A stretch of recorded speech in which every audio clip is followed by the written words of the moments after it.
istamil. Iqra bid-du'a.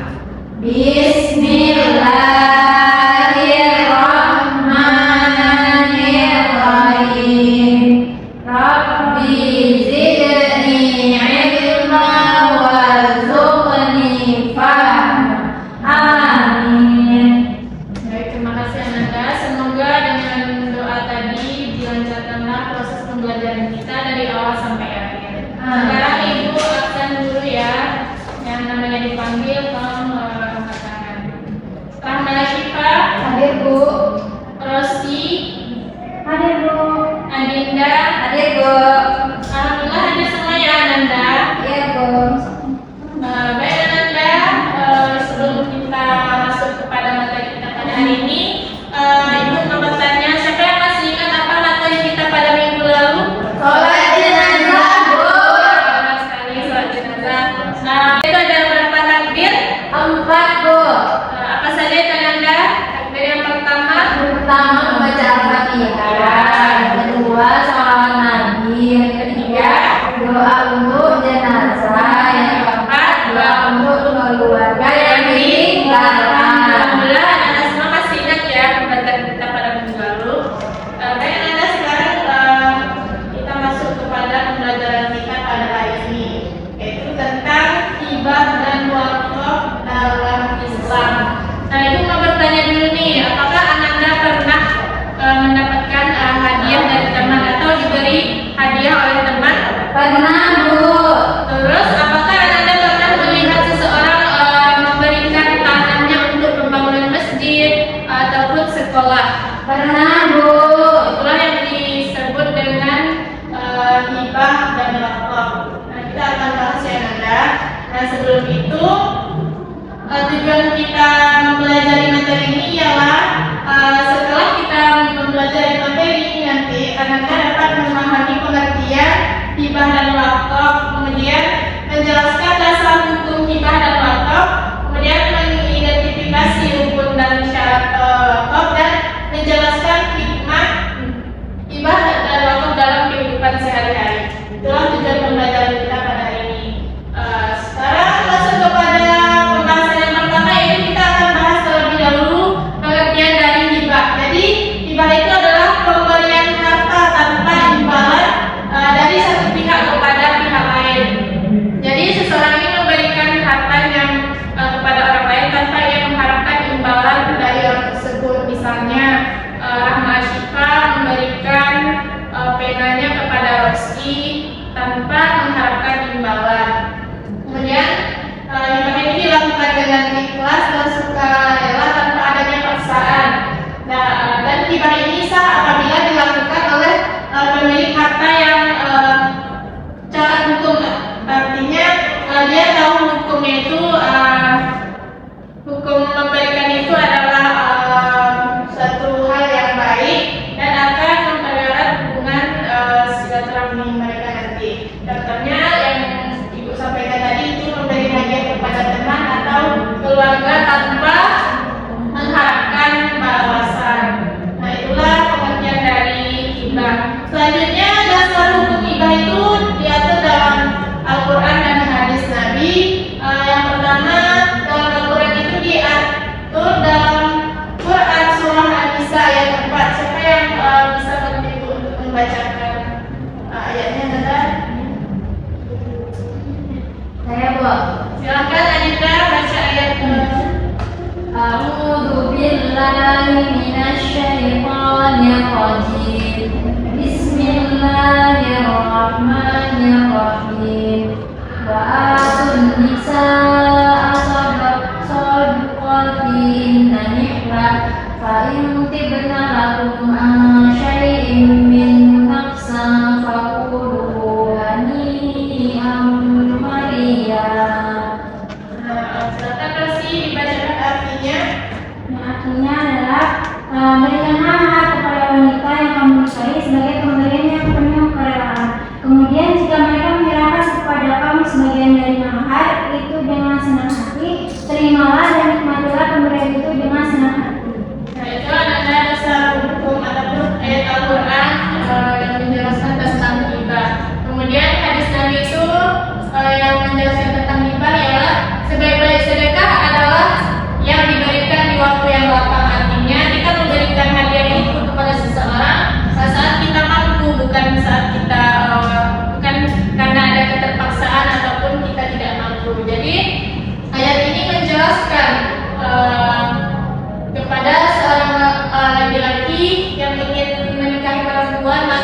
berikanlah mahar kepada wanita tersebut dengan penuh kerelaan dan tidak ada keterpaksaan sama sekali.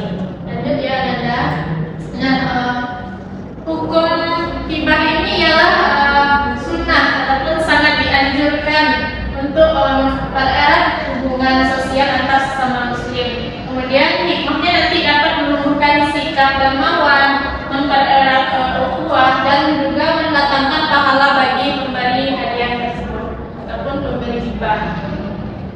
Nah, selanjutnya kita masuk kepada rukun dan syarat hibah. Rukun dan syarat hibah itu ada 4. Apa saja Nanda?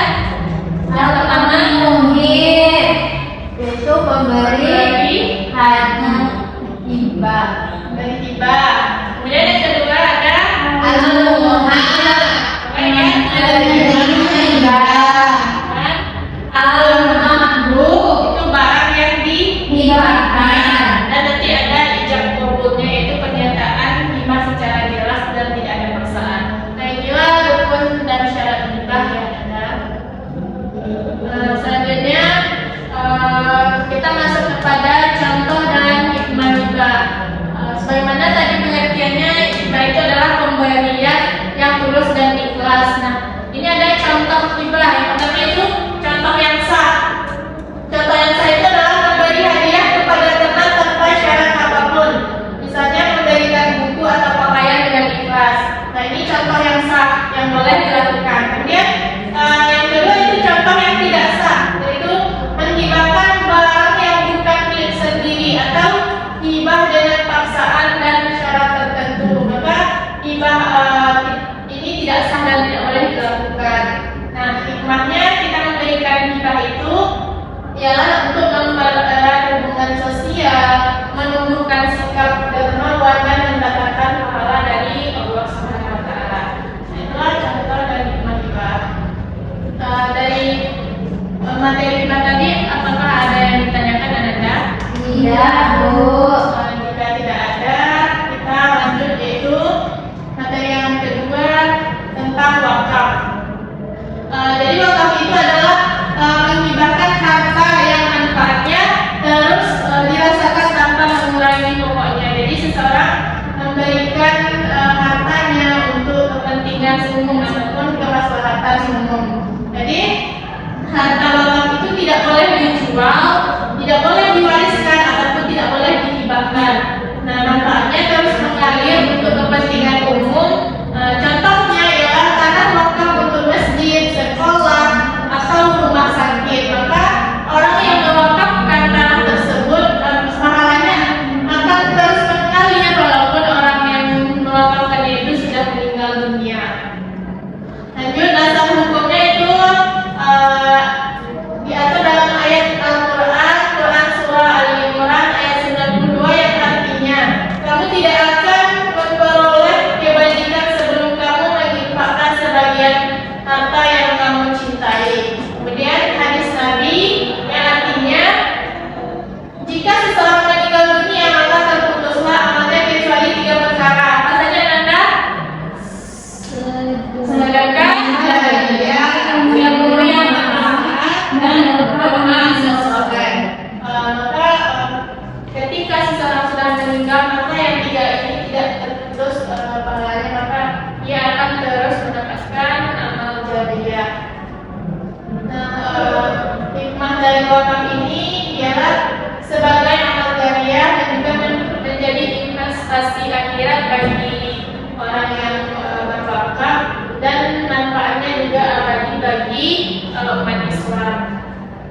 Nah, itulah dasar hukum dari wakaf. Selanjutnya masuk kepada rukun dan syarat wakaf. Ada berapa Anda? 4. Ada 4. Yang pertama, wakif. Apa itu wakif? Orang yang mewakafkan harta. Kemudian harta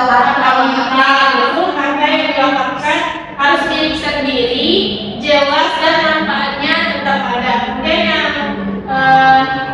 ketiga yaitu mauquf alaih. Orang yang menerima manfaat dari wakaf tersebut dapat berupa lembaga, masyarakat ataupun kepentingan umum. Kemudian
Hibah itu apa tadi?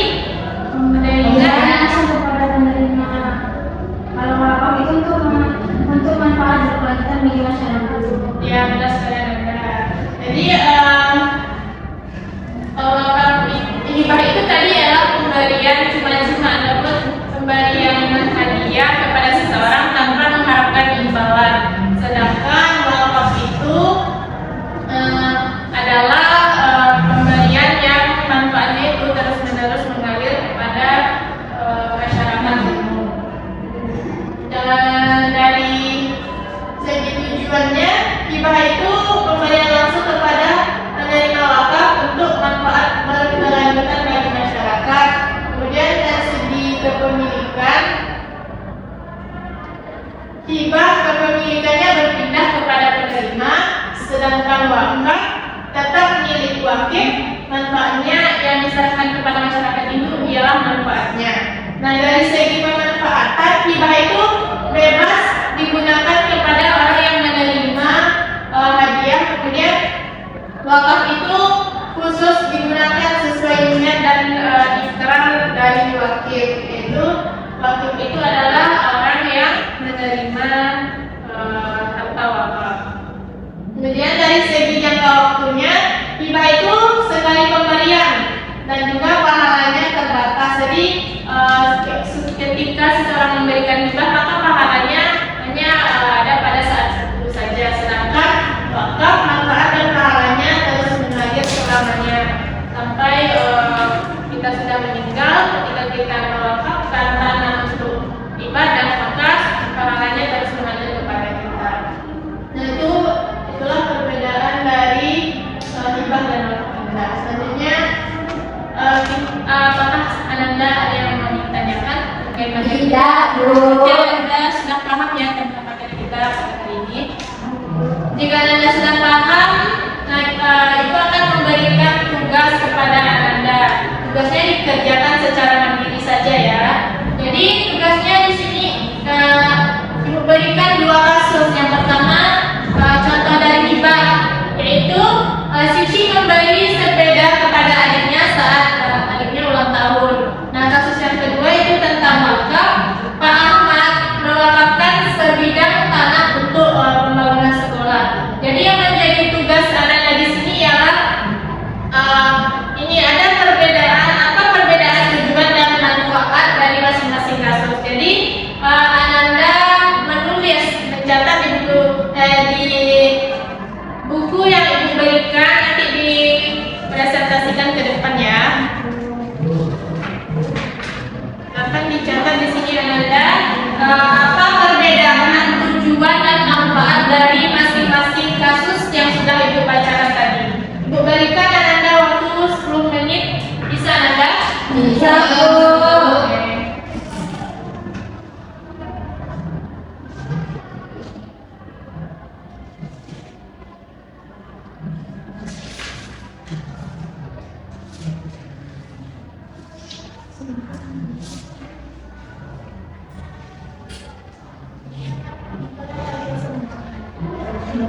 Tidak, Bu.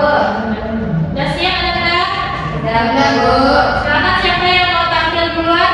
Rosi, Bu. Silakan Rosi.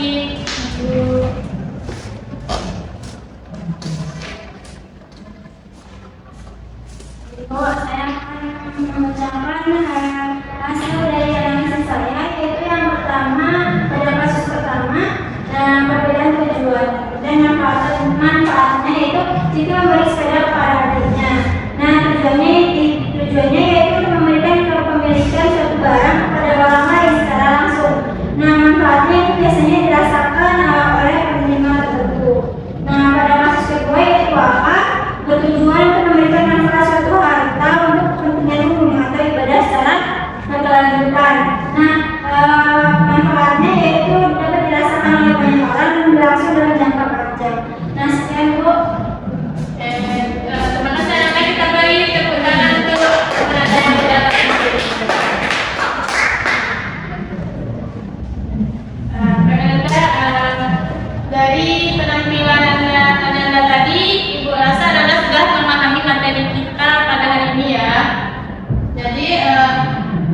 karena Nanda sudah paham, maka kita akan menyimpulkan bersama-sama materi kita pada hari ini. Jadi pada hari ini kita sudah membahas dua materi apa saja, Nanda? Hibah dan wakaf. Nah, jadi hibah dan wakaf itu adalah cara berbagi yang sangat dianjurkan dalam ajaran Islam.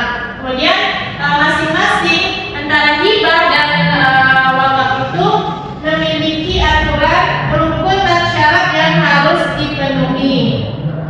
Kemudian berbagi melalui hibah dan juga wakaf akan mempererat tali persaudaraan umat Islam. Dan yang terakhir, hibah dan wakaf ini membawa pahala bagi pemberi, terutama wakaf sebagai